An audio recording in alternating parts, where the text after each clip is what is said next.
What's up, y'all? Welcome back to my channel. Today we're coming to you with a Tikka Masala chicken recipe, and this is going to be Vlogmas Days 2's video. We are participating in Vlogmas, so make sure you guys come back and check every day for a video. Now right here I'm just doing a pan around just to show you all the ingredients. It's very simple and easy to make. We have the basmati rice, the Tikka Masala simmer sauce, garlic paste. I added garlic, ginger, an onion, naan bread, and some chicken thighs. And then of course we had our seasonings, which I didn't show right here. So right here I'm just showing you the instructions on the back for how to use the sauce. It's very simple and easy. You can use it that way, or you can modify it and use it the way you want to use it. So right here I'm taking this basmati rice and I'm going to put it in my rice cooker. After it's in my rice cooker, I rinse it with water about 4 to 5 times. And then I didn't have any butter on hand this night, so I just added some coconut oil in there. And then I added some sea salt. Now you can use whatever kind of salt you like. We just prefer sea salt in our household. And then right here I took a 3-pound bag of chicken thighs and cut them into small pieces. Now I did trim some of the fat off. It wasn't a lot of fat on them, so if you like that on your meat, you can keep the fat on there. I did leave a little bit, but some of it I just trimmed off. And I'm just going to continue to do this until I finish them all.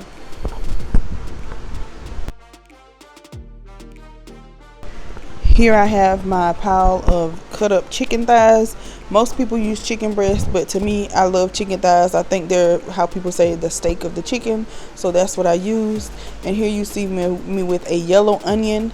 I'm just peeling that, and then I'm going to slice it up really fine, or as fine as I could get it, because I'm not a big onion person, so I don't want large chunks of onion in my food. So once I get those sliced up, we'll get them transferred over to the pan.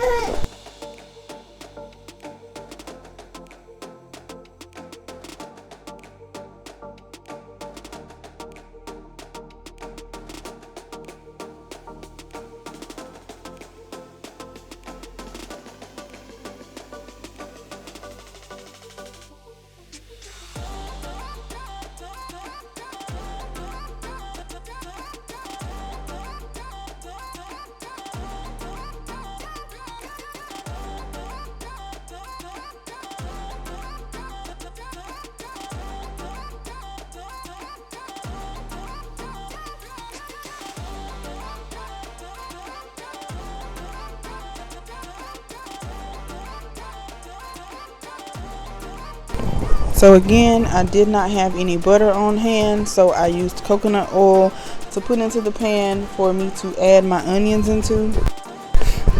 Once the onions are in there, I'm just letting them pan fry for a little bit so that they can soften up, because like I said, I'm not a big onion person, so I like for my onions to be very tender, as if they're not present. And once those turn translucent, then we're going to add in those chicken thighs and just let that meat start to cook down. Now here's a close-up of what my chicken thighs and onions look like in the pan. Just letting that chicken cook all the way through so that I can go ahead and add in that sauce and continue on with the next step. As you can see, those onions are completely clear, which is how I like them. And here is the Tikka Masala simmer sauce that I got from ALDI, and I'm going to add that in now. Now all of these ingredients in this recipe are from ALDI, so it's a very budget friendly recipe. After I add in the sauce, I use a little bit of milk and pour it into the jar to shake up and get rid of the excess sauce on the edges and the sides of the jar, and then I'll pour that in as well.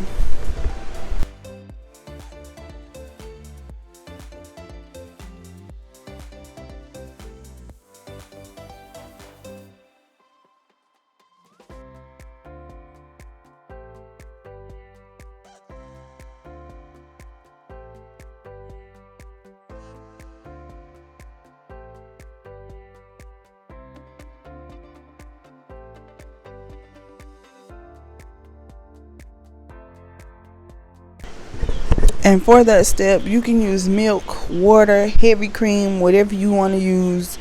to get that excess sauce out of that jar. There is no right or wrong way to cook unless you don't season your food and it's just nasty. But other than that, you just cook however you like and however you and your family prefer. Now here I'm taking my naan bread. I had garlic naan bread. There's 4 slices in the pack. I laid down a piece of aluminum foil on the counter, and then I took my naan bread out and laid it on the aluminum foil.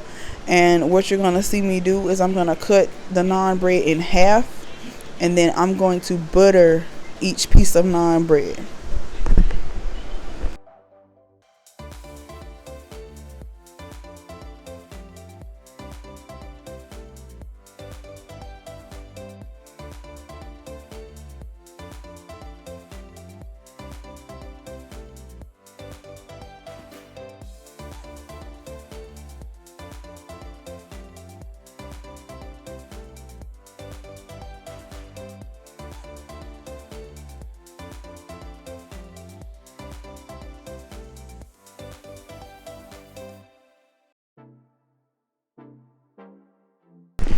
And again, I did not have any butter on hand, so what you see me using is Imperial margarine.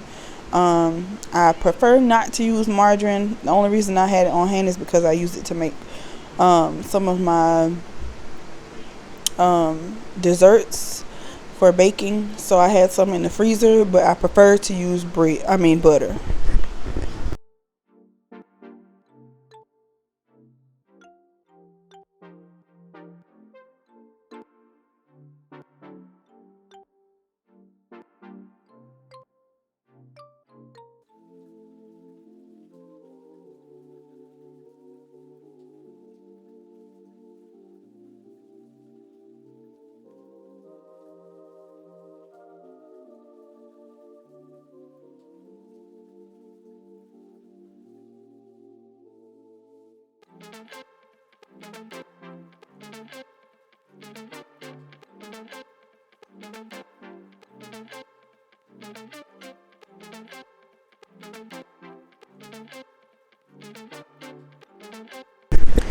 Okay, and after each piece of naan bread is buttered on the top, I take them and I stack them on top of one another. Alright, so after I stack them on top of one another, I wrap them in the aluminum foil and I place them in the oven for about 5 to 10 minutes at 400 degrees Fahrenheit.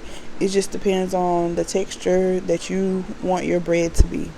Now here is the chicken after it has simmered in the sauce for about 20 to 25 minutes.